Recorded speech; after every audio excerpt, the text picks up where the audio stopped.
to talk about is, of course, about building English in, building confidence in speaking and debating in English. But the way I want to form this material is by trying to convince everyone here on why we should start debate and why debate is an excellent way for us to learn English.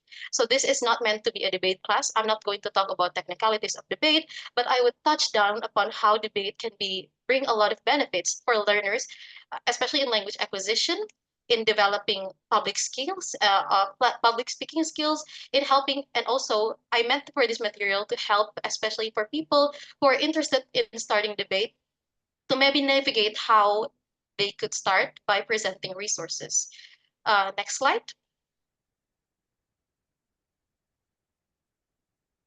Okay, so in this slide, it going to introduce what we're going to talk about today. So my material is going to touch upon, the index slide, please.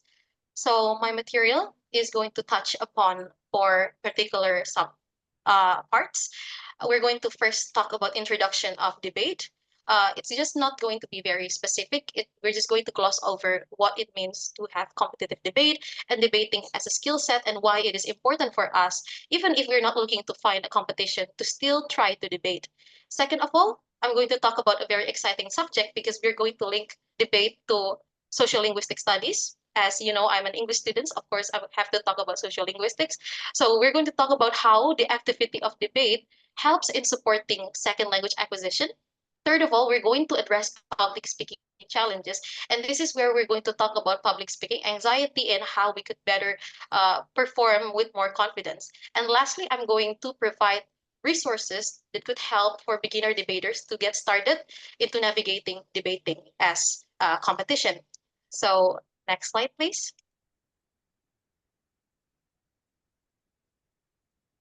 Okay, so in our daily life, we encounter many forms of debate. So these debates could form from something as informal as maybe a debate between you and your spouse. Maybe your husband wants to eat pasta for dinner, but you wanted to eat sushi for dinner.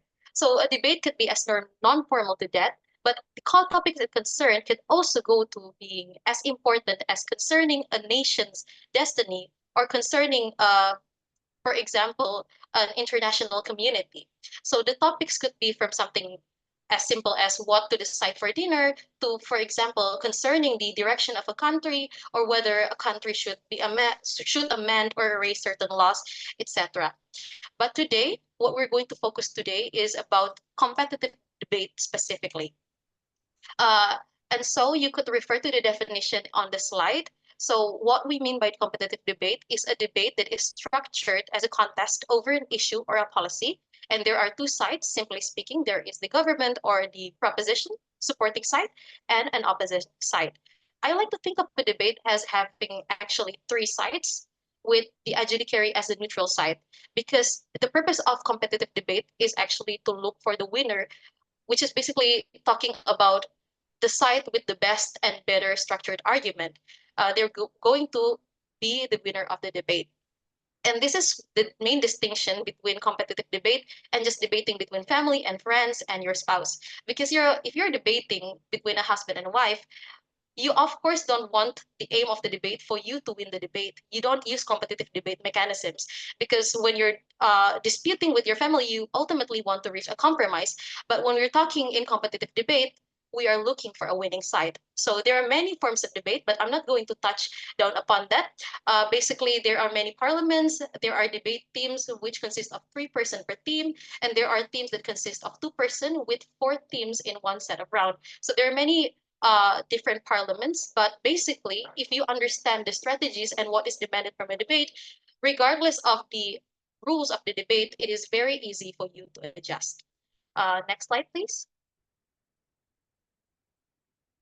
Okay, so let's see what is the reason that we should, as an individual and as academics, learn into looking to learn more about debate and how we should better sharpen our debate skills. So number one reason I find is why we need debating skills is because if we look at the status quo, our world is one that is very divisive and polarized. Unfortunately, for a world that is so filled with debate, there is very little good quality debate. good ethics in debate are oftentimes lost. For example, if you were to observe political, for example, political experts or government or candidates debating on TV, you will find that the quality of the debate is very, very low because a lot of the time the debate is reduced to being petty arguments of personal attack and not really a context of critical thinking. That is why one of the reasons why we should debate is because as people who are in academia, we need to learn to become better than our predecessors. And second of all, debate helps us to become independent in our thoughts. And I think that that is part of what makes us a free human being is when we understand what we understand, not because we're following mass media, but because we are actually reading through research and considering many different sides of the argument and coming into our own decision. So I would argue that people who know how to critically think and debate are free human beings. Third of all, debate helps us to structure our writing like scientific writing. So a lot of people who do debates are extremely good at writing as well. It is great for language acquisition, helps to create open-minded individuals who are informed, critical, and it also builds upon our confidence and resilience to pressure. Another important aspect that is interesting is that it has the ability to sharpen our logic in detecting logical fallacies and cognitive biases, not only for us to uh, discover and identify these errors in logic, but also it introduces us ways we could tackle and the ways that we could respond to these errors. And also there are a lot of professional benefits also. There are studies that is done in Europe specifically that a lot of employers and also scoutings for school, they prefer employees or students who have a history in competitive speaking or debate. Next part, please.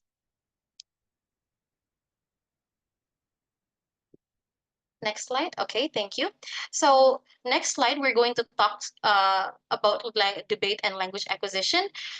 So language acquisition is a sociolinguistic theory, but I'm going to then connect why both of this matter and is connected to each other. So next slide. Let's first understand why we should talk about, sorry, back please. So why we should talk about language acquisition. Uh, can we go to the, okay, that slide, correct, thank you. So there are three main reasons why we should consider language acquisition.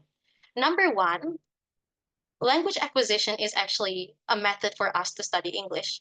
So in order for us to be able to study English, as we know that everyone in English club, of course, wants to look to benefit in ways to strengthen their English proficiency. So in order to do that, we need to know effective strategies to learn.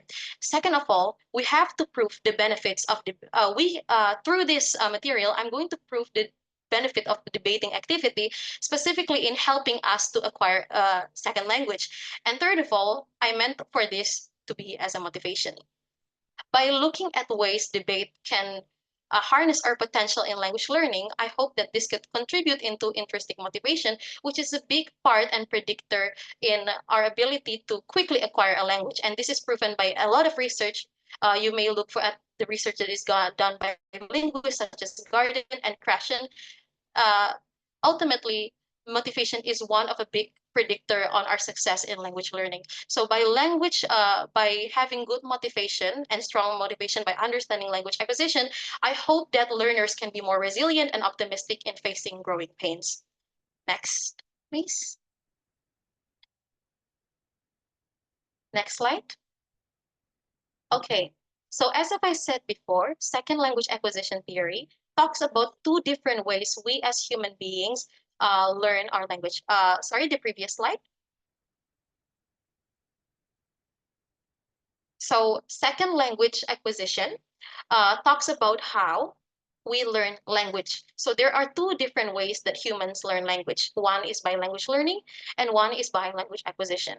These two may seem synonymous, but they're actually different concepts. They're different psychological concepts that happen in different parts of the brain. So what is language learning? Language learning is the act of acquiring a language through formal instruction and conscious comprehension. It involves explanation of rules, structures, and grammar of a language, and it is often intentional. So what does it look like?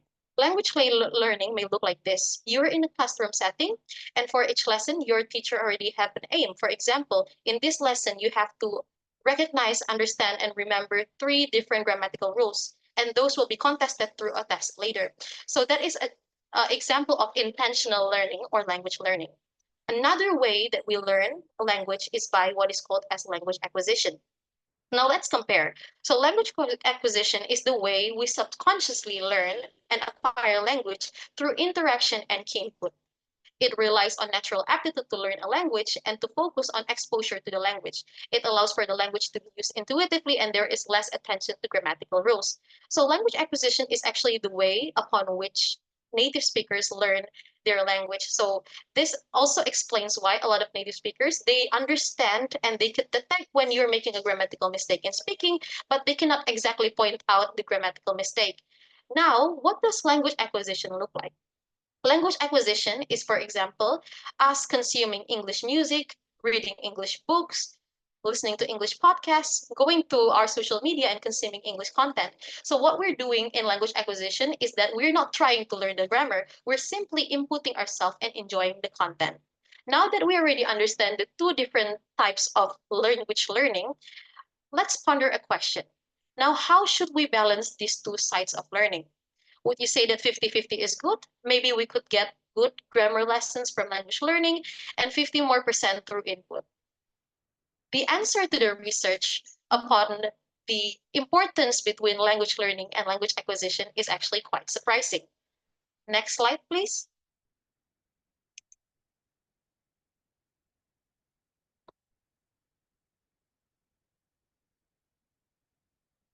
Okay, so I'm going to explain the answer to the question by explaining the theories that is introduced by the American linguist called Stephen Krashen.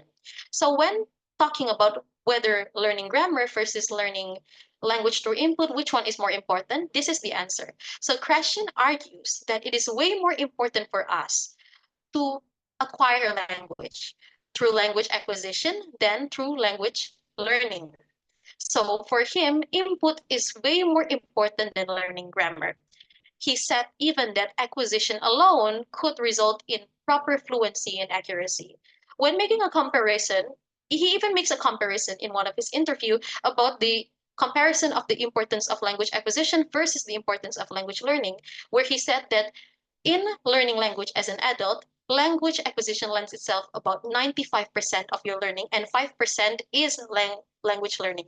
While for children, they learn language, especially for babies, they learn language 100% through language acquisition. So the second dot point is actually a direct quotation of one of his interviews in Linguistic Institute.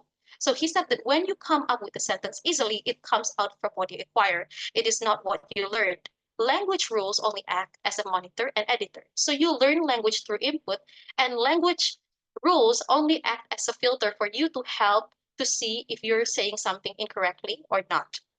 Next slide, please. So how does this relate to debate? In order to answer the question, let's look back. So now we understand that language acquisition is way more important than language learning when it comes to trying to acquire a second language. Now, how should we look upon language acquisition? What is the best way for us to acquire language? That is yet again answered by one of the theories by Krashen himself. So he said that students, they learn best when focusing on the purpose of communication and not the errors of explicit teaching rule. So the best way for you to learn is by focusing on communicating rather than focusing on whether you're making a grammatical mistake or not. So from these theories, there is a language teaching.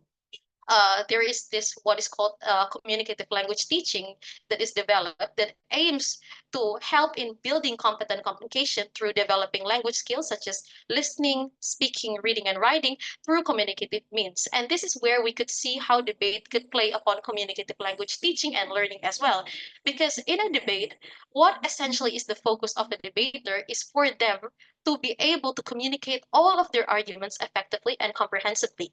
Grammar is not as much of a focus as the ability of you to explain good arguments.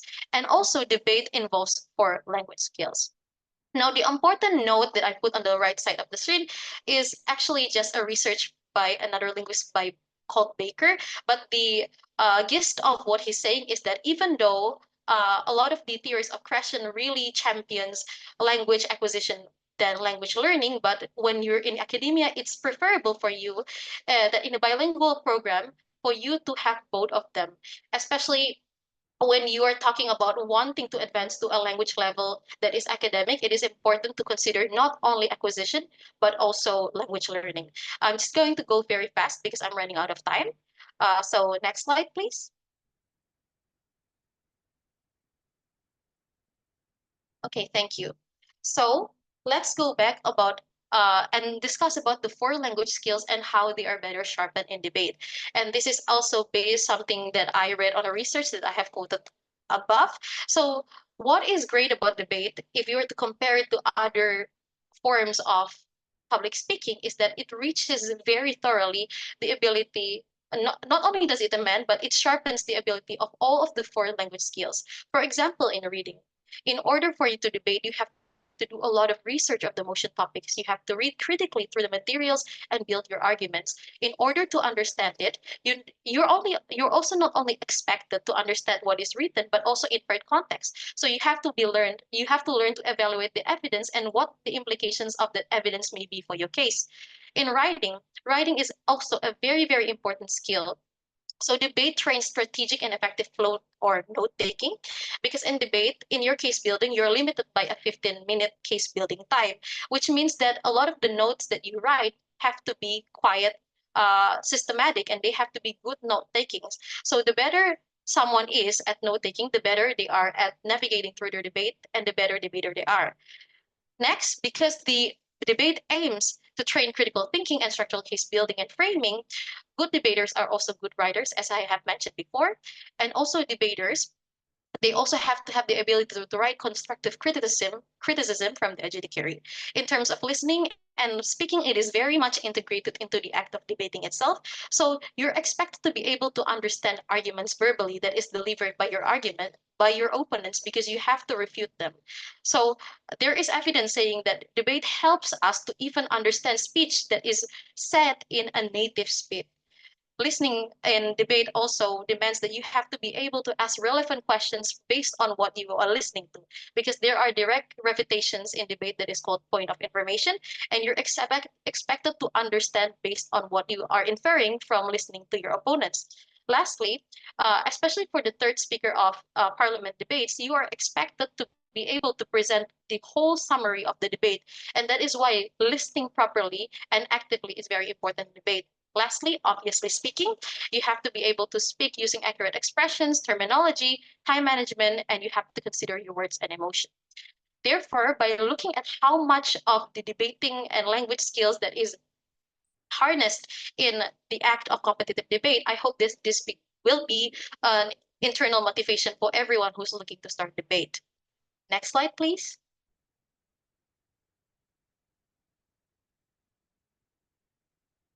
Okay, so here is the key takeaways from part one. Number one, the best way to acquire a language is by language acquisition through natural communication. Debating activity, as a debate focuses a lot on communication, can help with language acquisition. And lastly, understanding how language skills can be sharpened helps build internal motivation. Now we can move on to the next slide, please.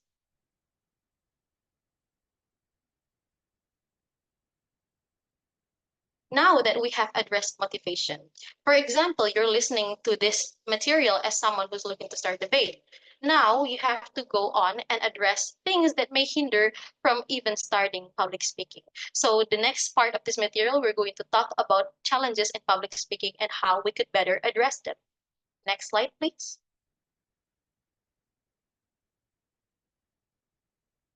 So multiple research, and not just from Aminin alone, really does tend to divide the public speaking challenges into two major parts, which is internal challenges. and also external challenges. As you can see, internal challenges relates a lot to your psychological condition, your level of anxiety, self-esteem, lack of ambition, and motivation, which comes back to why motivation is important. So the fear of making mistakes, your competency of language, and also your language about that certain topic are certain challenges in public speaking. And when looking at external challenges, you see the challenge could be in performance condition. For example, you're not given enough time to prepare for your case, to plan, and maybe you have your own performance standards that even hinders you, or maybe that competition itself has a way higher performance standard than you anticipated. Level of assistance that you get during your preparation is also something that could be challenging for you, as well as the way that you learn public speaking through your learning environment. Next slide, please. Now that we have understand the challenges that may present themselves commonly in public speaking, what I'm going to talk and tackle the most about is about the internal challenges that we feel. Because especially when we're talking about public speaking and the fear of it, research has showed that most of our population, about 73% of our population, if I'm not mistaken, have a fear of public speaking. And therefore, what we have to address and what I choose to address more specifically is about confidence and anxiety in public speaking. So let's understand self-confidence first. So self-confidence allows us to have a positive and realistic perception of ourselves and our ability. Now, in order for ourselves to have a realistic perception and a positive perception, the strategies that we could make to build this up is by making good preparations, practice, and building upon our experience. The more of the strategies we imply, the more self confidence we could get. But one important part and one very interesting part that I want to mention is also regarding anxiety. Even though anxiety could hinder us from learning and from public speaking, uh, there are ways that anxiety can be beneficial. For example, although anxiety is very uncomfortable, it can motivate effort and preparation through this process that is called defensive pessimism. Because you're afraid of letting people down, you're afraid of failing, therefore, you put more preparation effort into your strategies and into your practice of public speaking. So here are some common strategies of public speaking. You see, number one, very important. The more you prepare, the more you're confident with your preparation and your understanding of your material, the better is your the better is your self-confidence. So preparation covers learning the structure of a public speaking platform, or whether it is a debate, researching the material, organizing your ideas, and rereading your material. Practice is also very important. And in practice, it is important for you to set realistic goals and to put the equivalent uh, effort to the realistic goals that you have set, as well as you have to have the ability of self-evaluation to see what went wrong and what went right with your public speaking. Third of all, you have to build experience. It is inevitable that one of the big ways of us to have more self-confidence, especially in more what I say, emergence in a more emergency situation. For example, when you're facing a debate in an impromptu manner where you're not allowed to open the internet and you have to prepare your public speaking in 15 minutes, what really helps you is your experience, whether it is through preparation or practice or through a lot of competitions. Now, the most important thing of the strategies part that I'm going to talk about is about reappraising anxiety as excitement. And this is a very useful tool, especially for us facing pre-preparation before we go onto the stage. So let's understand what pre-appraisal is. Pre-appraisal is to reframe an emotional event to modulate one's experience of negative and positive emotion. That is actually a quiet, complicated way of saying that if you are able to reframe the way you think, you are able to reframe your emotion. Now, let's reflect how we usually respond to anxiety. For example, a lot of the ways that our friends, for example, respond to our anxiety is like this. Oh, you don't have to be afraid. Just stay calm. Just stay calm. And many people think that that is a really good, comforting word, and it is a really good strategy that if you're feeling anxious, then you need to calm down. But unfortunately, that is actually a pretty common misunderstanding. Uh, The fact is that reappraising anxiety as calmness is not effective because anxiety and calmness are very two different extremes when it comes to physiology, when we're considering physiology and cognitive, uh, uh, when we're considering it in a cognitive matter. So, when we're talking about anxiety, anxiety is a very high arousal, very high in negativity emotion. And calmness, on the other hand, is it's another extreme. It's very low in negativity, and it is a very it's a very low sort of emotion. So it takes more for our brain in order for us to push ourselves to go from being anxious to being calm. So it is very hard for our bodies and our physiologies and for our cognitive ability to force ourselves to be and suddenly to be calm from our anxiety. So the better way to reframe and replace anxiety is rather than replacing anxiety to calmness, you have to replace it as excitement. So it's better for us to try to think of anxiety as we're being excited. And the reason is because anxiety and excitement actually are psychologically very similar. So anxiety and excitement are pretty high arousal emotions. So it also has a lot of the similar physiological traits such as high heart rate, etc. So it is easier for you to go from feeling anxious to feeling excited. So therefore, I think that is one of the best strategies that you could think, especially when you have nerves upon tackling a presentation. Next slide, please.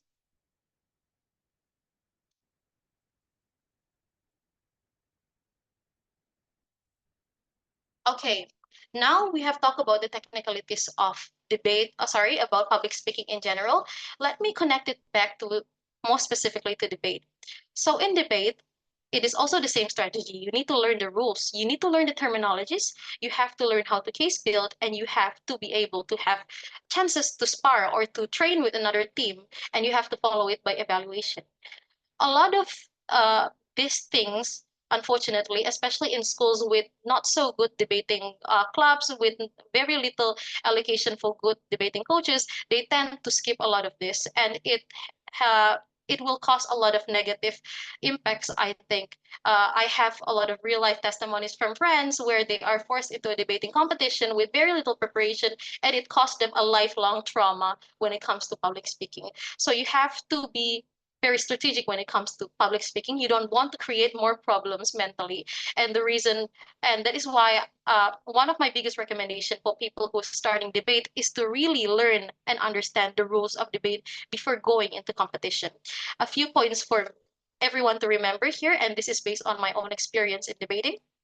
Number one, you have to consider that even the most seasoned speaker get nervous. Even I get nervous. Even everyone in the world debating championship gets nervous. It is a normal part of ourselves. But the difference between a seasoned speaker and a speaker who is an amateur is how we could manage our anxiety. Second of all, growth is overnight. So you shouldn't compare yourself with someone who is already a better debater for you. That is just false comparison. Instead, you should compare with yourself with who you are, who you were yesterday. That is the way you're better. That is the correct way to make a comparison. Because if you are to compare yourself with someone of a higher quality today and you expect to be like them tomorrow, there's very little purpose to that. And I would guarantee that that would very likely not be able to happen. Third of all, the more you practice, the better you are at handling your stress. Fourth, a good debater and judge does not condone personal attacks. Input from judges is significant. The reason why I say this is because a lot of people, they are scared to debate because they are scared that a lot of their ideas are going to get attacked, or even their personal self is going to get attacked by the judges or by their opponents. But what I wanted to make very clear is that in a very good debating setting, no one is going to be there to judge your errors in uh, grammar, etc. Because what they're thinking about specifically is about the content in your arguments.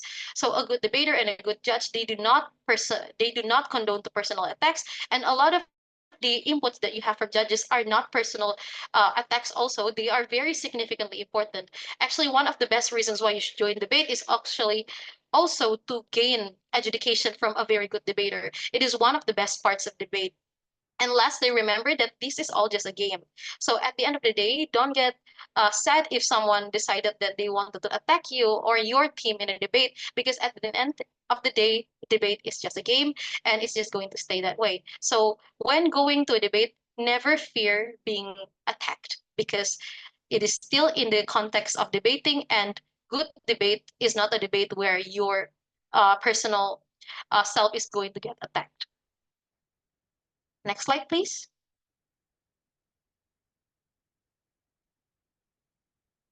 Okay, so the key takeaways from this part of the material is: number one, you have to identify the challenges that you encounter in speaking and working on making strategies. You have to set realistic goals, but you have to put equivalent effort in order to realize those goals. Second of all, preparation and experience will boost your confidence. And lastly, anxiety is a natural primordial part of the human being, and it can have surprising positive benefits and can be reapaced into feeling of excitement. Next part, please. So I'm just going to go very quick. I think I have passed my time. So lastly, as I have said before, that it is important for us, especially for those who are looking to debate, to have good resources, because in debate, it is inevitable that you need practice matches. So these are the ways and resources that personally have worked for me, and I would highly recommend for everyone who is starting debate. So how should we benefit from resources, especially when we're thinking about debate? Debate is not like basketball, it is a very niche sport. Therefore, for people who are just starting, maybe it's a little bit harder to navigate through the resources that could better suit your needs. Next. So these are a few resources that personally benefited me. And I tried to limit it to not too much recommendations and just the basic ones specific for those who are just looking to start debate. So there are two book recommendations when it comes to debate from my side. Number one, it is by Simon Quinn, called Debating in the World School Style. So this debating book is good for a few reasons, namely because the difficulty of this book advances the more chapters you read. So it's very good for beginners who are looking for more and more challenge to higher their debating skill. And it's very, very easy to understand. Also, there is the second book, Pros and Cons, Debater Handbook 19th edition, published by the ESU, that is edited by Debbie Newman and Ben Woolgar. So this book discusses, it is in a sense almost like a glossary. It discusses a lot of the topics, whether those are cultural, sociopolitic, that is often debated, and therefore I think it will become a good reference and excerpt for people who are looking to learn more subjects that is required, that is conventionally required within a debate. So both of these books are very easy to locate. You just need to take a screenshot of the name of the books, and I can almost guarantee you that all of the PDFs are available online, because I try to make the resources as free as possible. Second recommendation is about podcasts and YouTube playlists. So a very good basic introduction to debate is by the class that is made by Rumen. He is actually a very well-known debater in world's debating. And what is good about his playlist is because it is good for people who are trying to tackle a specific issue in public speaking or debate. So you can just refer to one of his videos. Second of all, I have two recommendations of podcasts, which is completely free and accessible through Spotify. Number one is This House Wood. This is narrated in English, and there's a lot of episodes. And in a lot of those episodes, there's a lot of mock debate where they invite a lot of speakers who were debaters also to talk about many of the things that are happening in status quo. Now, the second one is actually quite interesting. Debate Gimmick is actually run by an Indonesian debater. Unfortunately, I have to say that both of these two podcasts is not as active anymore. However, I highly recommend to still especially watch the fourth episode of Debate Gimmick. As as a testimony, it is one of the episodes that has helped me, especially in talking about framing in debating. So these are resources that are completely free and pretty beginner friendly, I must say. So next slide, please.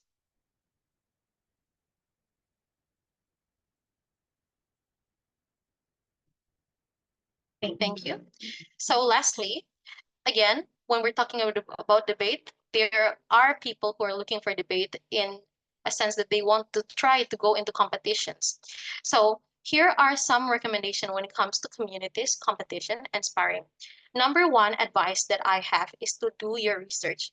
You have to try and see if your region or your UPBJJ has a debating club or community. I know that a debating club does exist in UT Denpasar and in UT Jakarta. I don't know what the case is for others, but I'm sure that there are many debating clubs and communities that are not attached to a certain institution that you could find online. So what I have here are four screenshots of four debating accounts on Instagram that I find quite uh,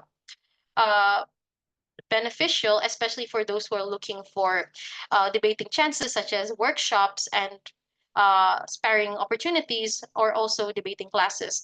So number one is Sri Kandi Debat. Sri Kandi Debat really focuses itself into promoting chances of competition, not only in English, but also in Indonesian, Debat Hukum, or even in United Model, if I'm not mistaken. So you, by just following Sri Kandi Debat, you already open yourself to access of many competition. The second one, there is NDCC Pusat. This is actually a community that is run by people who are alumni of the high school level Lomba Debat Bahasa Indonesia and National Schools Debating Championship. And every pre-LDBE, then every pre-NSDC, they actually open competitions, not only in the high school level, but also for public. And I think it's very good because if I'm not mistaken, they also open for novice level. Another one is Debat Nusantara. Debat Nusantara is actually open right now. One of their categories that is open is for novice, for people who have no experience in big debating championships. And even though it's paid, but you will have a 1 week full of debate seminar with very good debating educators. There's also uh, Argumentum. Oh, sorry, I have hard time pronouncing this, but Argumentum, and Argumentum is also very good for not only varsity and university, but also for open debate. So these are the ways that you could maybe navigate through debate competition. They're quite accessible. I must say that after COVID, there has been a lot more debating championship, but they mostly focus on the British parliamentary system. Now, how should you tackle if you don't find a community in your place? My biggest recommendation is to make a community on your own. Maybe this is a good chance for you to finally have an English club or a debating club. Look for a friend or two who wants to learn the same skill set as you and arrange a meeting where you could try and to debate every day, and maybe try to invite people who you know are debaters in your area to try and join a friendly meeting once or twice. And I think ultimately, when you're talking about competitive debate, it always has to run down. It always has to focus on speaking itself. So when you're learning debate, I do highly recommend for you to bring it in some sort of activity that requires speaking. So that is it for my recommendation, both in materials and for debating activities. Next slide, please. Okay, thank you very much. I have very much overstayed my welcome and time limit. I'm so sorry for taking too long. I hope that everyone could gain some sort of insight through this material. Thank you very much.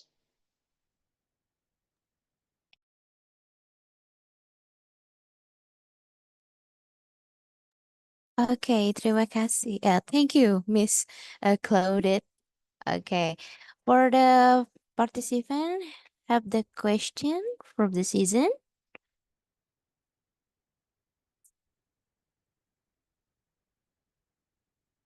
Okay. Okay, anyone? Any there? Any question from friends here to our guest speaker to give questions or asking for this material? Um, Mbak Klo, thanks for your presentation. Wow, it's excellent. Your your presentation material is giving uh motivated and motivated to speaking English and debating in English. Maybe anyone wanted to want to the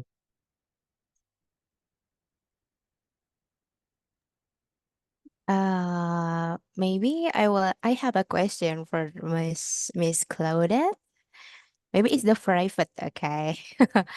So, Miss Claudette, hello? Hello? Sorry, I forgot to Okay. activate my mic. Okay. Miss Claudette, how do you build more confidence in the using English? I just want to know, and maybe all a team in EC know that. And what tips do you apply to win a debate? Can you share, please? So it's a combination of a lot of strategies, and also you may have heard of the concept of fake it until you make it. Sometimes it is actually something that is quite important, especially in debate. You get a lot of imposter syndrome when talking with people who are much more experienced than you, but this is why you need good motivation, because you have to understand why you're struggling right now. And I think that through that motivation, you brave yourself through these challenges in public speaking, and through that you gain more experience, and therefore that will become the building blocks in upon how you could improve your confidence. And preparation again is key, so the more you prepare, the better you are in saying that you're confident. Well, excellent. Thank you, Miss Claudette. Okay, next have the question for the Miss Claudette. Anyone? Every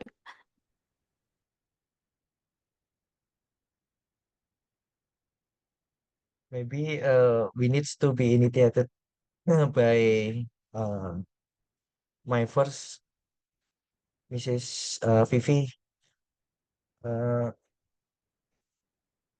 Cloud, I want to ask about confidence. I have um, felt less confident if to speaking in English. What makes you feel less confident when speaking English? Have you ever felt less confident? Definitely, there was a time where I feel less confident. But rather than the English itself, it's mostly because I don't understand certain vocabularies that I should use in certain, uh, how should I say, uh, in certain situations. Yeah. So, for example, one of the things that I was tackling, and this was a major blow to my confidence actually, was few months ago, I actually started to tackle translation, but specifically on translating short films. And I was a total newbie into filmmaking. I don't understand the concepts and I feel extremely down. But the end of the day, I still go back to my source of motivation is that you have to do what you have promised yourself to do until the end. And you know the benefits is that no one starts from 100 suddenly, right? You have to start from zero in order to go somewhere. So I think one of my best abilities is, even though I take hard blows, I think one of my best abilities is that I have the ability to ask stupid questions, my mom said. So I'm not afraid of asking stupid questions, whether it is in regards of English or more contextual English. And I think that is one of the best abilities. But also it is because I'm supported by a good system and community. Uh, I think one of the things that could hinder us maybe is if we don't find a good community in trying to learn. And so if we find a good community, and I think one of it is this English debating club, sorry, not English debating club, this English club. I think if we find a good community where no one is going to talk bad about our mistakes, it is one of the ways we could build our confidence. Okay. Thank you, Chloe.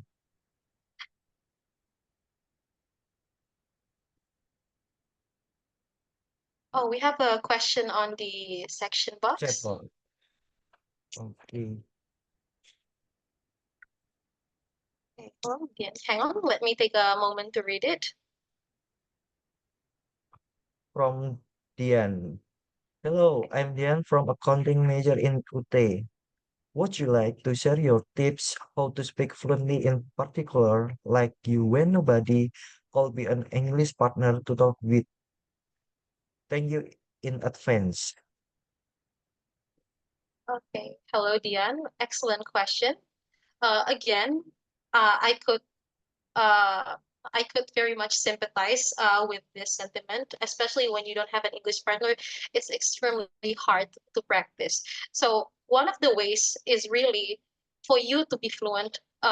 I think that one of the best ways is for you to take the initiative to look for certain communities. And I think that a lot of English speaking communities have become more accessible. For example, I am actually part. So the reason why I deal a lot with English and why I'm used to speaking English, because I am part of an organization, which is an Australian Indonesian youth organization. It's a volunteer opportunity, and through that, I learned to write proposals in English and to explain them through presentation also in English. And so I was put in a situation where I have to be able to do it regardless wanting to do it or not. So one of my biggest recommendation is that if you cannot find an English speaking partner, there are still ways definitely. Look for local communities and then maybe look online. And also invest on hobbies. As we have said before, a lot of English fluency really comes from language input. So the more you enjoy English as an activity, whether it is consuming English music, and people who watch a lot of English movies, they're very good at acquiring the language. So that is the best way also for you to acquire the language. And that is based on linguistic theory also.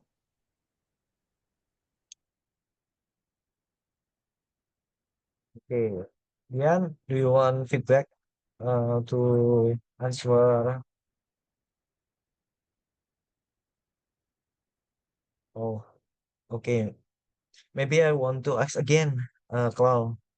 I would like to explore about your debate competition experience yesterday. Um, what is the most difficult things for you in English debates yesterday? Oh, many things are difficult about debate. I think when it comes to preparation, there are two specific parts. First of all, is about team preparation.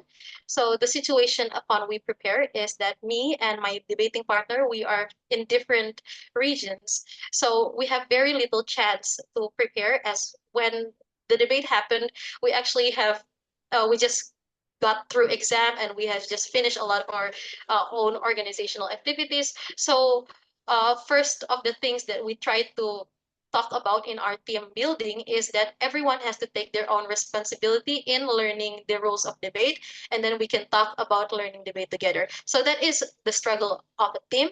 But second of all, because it's been a while for me actually in speaking in a debate competition, so the last time I spoke was who knows how long ago during my high school. And so it is I found that I almost have to learn debating from zero because there's a lot of updates and there's a lot of debating fundamentals and terminologies that I don't understand. So I try to be patient with myself. I don't try because I know that I'm very susceptible to uh, what is it called again? Imposter syndrome. So I don't want to feel, I don't want to really look at better debaters and say that why am I not at their level. So again, the way that I keep myself away from imposter syndrome and not feeling like myself is by comparing myself yesterday with the day. And I do feel like through this person, I have grown a lot, both as a person and also as a debater. Okay. Uh, how do you usually deal with your nervous before a debate? Okay, so how I deal with my nervousness. So in debate, there are situations where the motion suits you and you understand the topic, but there are also uh, times when you have very complete, whether it is misunderstanding or you don't understand the topic properly. So the way that when I'm very desperate and I don't understand anything and I just wanted to get it over with, I just think that debating is a game. Just losing one round doesn't mean that I'm going to lose my whole life. And sometimes, especially in debate, when you get very heated, you get disappointed very quickly. But you have to be open to a lot of that again, because in debate, a lot of the criticism, if you fail, at the end of the day, that is just one round and you're going to get good adjudication anyways. So in debate we usually have a lot of rounds, so if I'm stuck and I became a nervous mess, I try to not to dwell on it. But again, about nervousness, I understand that I'm also speaking in a team, so I have to still do my part in order to support my team. I think it's a responsibility for each debater. Even if they're nervous, you have to understand that you're also working in a team, so you have to do what is responsible because your partner is also trying your best. So that is the way I mitigate my nervousness, and also fake it until you make it. Okay, excellent. Thank you. Well, it's enough for me. Maybe anyone want to ask to our guest speaker? Guest speaker?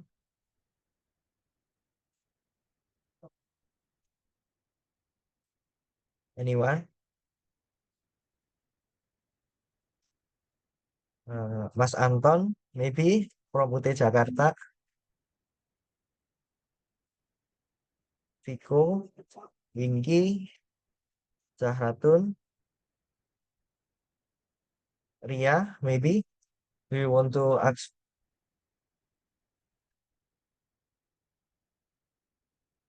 Mela, Urian Kamela, maybe?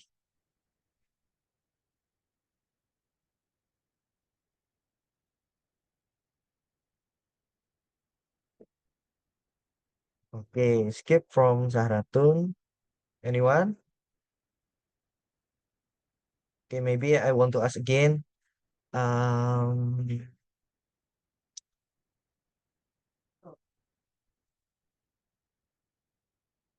I want to know from your motivation, Mbak Klau. uh, Who inspires you to be more active in using English? Important in speaking and debating in English. Okay, so I really like that question. Thank you. Because I always like to talk about my inspiration. One of my main uh, inspiration is actually my mom. My mother is an English teacher, and she focuses a lot on teaching language for second language speakers. And I'm incredibly inspired by her level of expertise. That is why not only in debate, but also in my education, my standard is always my mother. So one of my biggest motivation in UTE as well studying is that I wanted to graduate and have uh, aptitude in English and linguistic in a way better level than my mother. So it's a competition in a sense. My mother inspires me a lot because she helps me to enjoy English both in a public speaking setting, because she never tried to force English as something that is like a homework. And I think this is important for every one of us. We want to frame our language learning activities to be something positive. You do not want to make language learning as something that is negative. That is why I think I appreciate my mom a lot, because she encouraged me to read as much as I want, and she never make it an assignment. And even if I have bad grades in English, she never makes it a problem. So one of the biggest motivation is my mom, and she really teaches me that through input I could learn a lot of English and improve a lot in my fluency. Nice. Okay. Do you have goals? Maybe what are your short-term and long-term goals Okay. for in speaking or debating English? Okay, so surely my short-term goal, and sorry, I have to remind everyone who's a student that we're going to have our tuton starting in October. So one of my shorter term goals is to catch up with my module so I don't struggle during the tuton section of our Wow, education. So that is my nice. short term goal. So I wanted to be good in all of my discussions. But for long term, I actually have a lot of crazy goals, but let's limit it to debate, because now I'm enjoying rediscovering debate in a more technical manner. I hope that I would have a chance to maybe spar again and to debate again and to be better in debating, and hopefully to be in more prestigious events of debating. That is for debating. And for English, I would love to be proficient like my mother in English. So that is my long-term goal in studying. Okay. Thank you, Mbak Clau, from your feedback and advance for our session. Um, Maybe the event is almost over. I will give this session to Mbak Vivi for the next part. Okay, thank you, Mr. Chris, and thank you so much for Claudette. It's so very appreciated, okay? And yeah, next here the presentation of certificate for the guest speaker. First certificate for Mr. Claudette as a guest speaker. Please clap on the hand. Thank you, Mr. Claudette. Okay. Okay, Wait, before Mbak the Vivi. season. Nah, Wait, why? okay. I want to share screen. Okay. Yeah.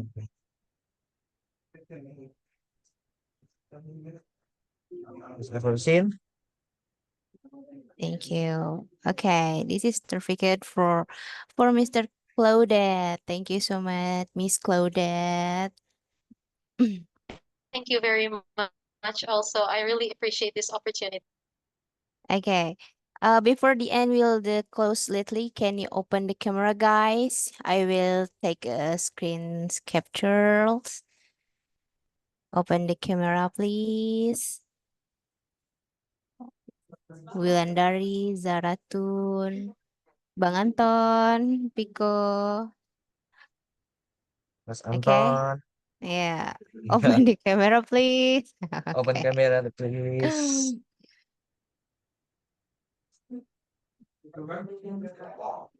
Okay, done. Okay. All right. All right. I will count. Okay, ready? Yes. Okay. One, two, three. Smile. All right. Thank you. Is it good, Chris? Yes. Okay. Good. Okay. Miss Claudette, thank you for the sharing, for your knowledge. I hope you are always healthy. No or even is over. Thank you so much, guys. And thank you, Miss Claudette. See you later, Miss Claudette. And thank you, guys. See you later. See you later. Likewise, thank you very much for Bye. Bye. today. See you in another occasion. Okay, bye Bye. bye. Have a nice day.